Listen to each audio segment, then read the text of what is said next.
Assalamualaikum warahmatullahi wabarakatuh. Kami dari kelompok 4 ingin mempresentasikan hasil dari penelusuran PPT, yaitu mengenai tentang corrosion logam non-ferro, logam non-logam, sama crevice corrosion. Langsung saja untuk mempersingkat waktu, kami mulai dari korosi. Nah, yang korosi ini adalah kerusakan material yang disebabkan oleh pengaruh lingkungan. Korosi merupakan proses elektrokimia yang berasal dari reaksi reduksi atau oksidasi dari lingkungan sekitar. Korosi disebut juga karat. Korosi terjadi karena terdapat reaksi antara oksigen, hidrogen, dan perpindahan elektron. Faktor-faktornya yang pertama itu kontak langsung dengan logam. Biasanya korosi terjadi dikarenakan oksigen dan air. Semakin tingginya oksigen dan air akan semakin cepat terjadinya korosi. Dan untuk air dan oksigennya, air bisa menimbulkan korosi dikarenakan udaranya yang lembab. Yang kedua yaitu keberadaan zat pengotor, yang dimana zat pengotor ini zat yang sangat kotor di permukaan benda logam atau besi.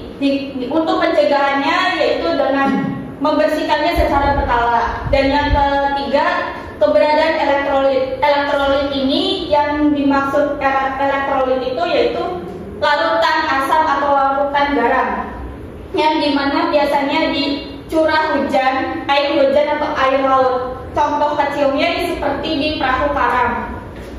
Dan selanjutnya yaitu suhu. Suhu bisa saja terjadinya korosi dikarenakan semakin tingginya suhu akan semakin cepat terjadinya karat atau korosi. Contoh kecilnya ada di knalpot motor, yang dimana energi kinetiknya meningkat akan semakin tinggi suhunya. Dan selanjutnya itu di jenis logam. Jenis logam ini selain bahan stainless steel atau logam murni, ya itu sangat meminimalisir korosi dan semakin cepat faktor korosinya, yang dimana jenis logam itu ada di logam campuran. Baik, berikut ini adalah contoh daripada korosi yang diantaranya ada rantai, di mana rantai ini di dekat pesisir, yang dimana dekat pesisir tersebut itu berdekatan dengan kadar garam yang sangat tinggi. Baik, perpindahan elektronnya itu sangat cepat. Berikut ada pipa baja, di mana pipa baja ini yang di dalam laut, jadi langsung bersentuhan dengan kadar garam yang sangat tinggi. Terus karena tidak dilapisi oleh pelindung karat, jadi ini semakin cepat korosinya. Berikut adalah pada mesin gear. Jadi gear ini yang tidak terlalu terlumasi oleh oli, jadi untuk terjadinya korosi ini sangatlah cepat. Begitupun lanjut. Nah, selanjutnya itu pencegahan korosinya. Yang pertama itu pengecatan. Pengecatan di permukaan logam atau besi, yang dimana permukaan atau di permukaan itu rentan terhadap oksigen dan air atau udara yang lembab. Maka dari itu, untuk meminimalisir korosinya, kita bisa melakukan pengecatan dengan memilih bahan sesuai dengan bahan besi dan bahan pengecatannya. Dan yang kedua itu pelumasan menggunakan oli. Nah, mesin atau benda kerja terbuat dari bahan besi atau logam yang sudah digunakan, kita seharusnya atau sebaiknya membersihkannya, dan setelah itu melumasi menggunakan dengan oli. Dan selanjutnya itu mengontrol kelembapan udara. Mengontrolnya, korosi terjadi dikarenakan kelembapan udara yang tadi saya spill di awal, kelembapan udara. Maka dari itu kita bisa menyimpannya benda-benda atau mesin-mesin tersebut di tempat yang aman dan nyaman. Dan selanjutnya non-logam akan dijelaskan oleh teman saya. Ya, selanjutnya ini logam. Berbagai bahan untuk yang bukan logam, yang penting untuk bahan teknik antara lain, yaitu bahan pelumas, minyak dan gemuk. Gemuk di sini ya itu bisa dimaksud dengan oli atau oli bekas, yang penting bisa melumasi mesin. Yang kedua yaitu bahan bakar, padat, cair, dan gas. Dan yang ketiga yaitu bahan packing, perangkat cairan dan perangkat gas, bahan isolasi panas, isolasi listrik, dan isolasi getar. Yang kelima karet, plastik, dan termoplastik. Dan yang keenam keramik dan sebagainya.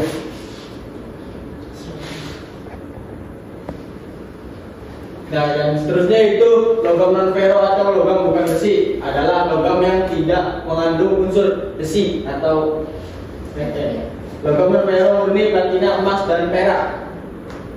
A. Satu atau logam berat, misalnya nikel, kronium, tembaga, timah hitam, dan timah putih, seng, dan sebagainya. Yang kedua yaitu logam ringan, misalnya aluminium, magnesium, titanium, kalsium, kalium, natrium, barium. Dan yang ketiga logam refraktori, yaitu wolfram, molybdenum, titanium, dan zirconium. Dan yang keempat logam radioaktif, misalnya uranium, plutonium, dan radium. Baik, berikut ini adalah contoh dari non logam. Di sini ada karbon, di mana karbon ini unsur digunakan dalam industri otomotif sebagai pigmen hitam dan digunakan sebagai unsur dekoratif dalam barang-barang perhiasan seperti emas, perak, dan sebagainya. Terus berikutnya adalah silikon juga. Silikon digunakan secara luas, yang dimana di berbagai aspek teknologi dan sebagai elemen-elemen pada perangkat keras komputer dan industri elektronika. Contohnya kayak semacam industri Epson itu membuat kayak kerangka-kerangka pada sebuah laptop dan lain sebagainya mengenai tentang elektronik. Kemudian ada oksigen. Di sini oksigen sangat diperlukan makhluk hidup dan untuk bernapas, karena emang dimana oksigen itu sangat berpengaruh dalam sebuah kehidupan. Lanjut. Selanjutnya itu crevice corrosion atau korosi celah, di mana korosi celah merupakan bentuk korosi ketika terjadi penggabungan antara dua logam yang memiliki celah dan memiliki kadar oksigen yang berbeda dengan area luarnya. Korosi ini terjadi ketika terdapat celah akibat penggabungan atomnya dalam dua logam yang terjadi karena celah sempit terisi dengan elektrolit. Elektrolit itu yaitu seperti air dan juga asam basa. Maka terjadilah suatu sel korosi dengan katodanya. Permukaan luar celah yang basah dengan air yang lebih banyak mengandung zat asam daripada bagian sebelah dalam celah sedikit mengandung zat asam sehingga bersifat anodik. Dan untuk reaksi kimianya, untuk oksidasi tersendiri, M atau magnesium menjadi M+ ditambah elektron dengan reduksi O2 ditambah 2H2O plus 4E menjadi 4OH. Dan untuk tahap terjadinya korosi celah, yang pertama seluruh permukaan logam dalam air di luar celah ditutupi oleh elektrolit, yaitu C oksigen, E ekor, dan H2 korosi di dalam dan di luar celah yang sama. Untuk yang kedua, konsentrasi O2 dalam celah berkurang dengan cepat karena dikonsumsi oleh katodiknya. Dan untuk yang ketiga, terbentuk sel elektrokimia pemadaman lokasi dalam celah dengan kandungan oksigen yang lebih kecil sebagai anoda dan lokasi di luar celah sebagai katoda. Celah kelebihan muatan positif yaitu kation logam yang larut. Dan yang keempat, mendorong migrasi ion Cl- ke dalam celah. Yang kelima, oleh karena konsentrasi M++ di dalam celah meningkat, sebagian Mn++ akan berdifusi dan berimigrasi keluar celah.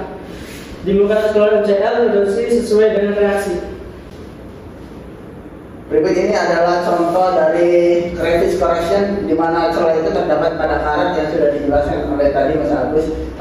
Kondisi ini dapat dicegah dengan cara isolator, lalu dikeringkan bagian yang basah, dibersihkan kotorannya yang ada.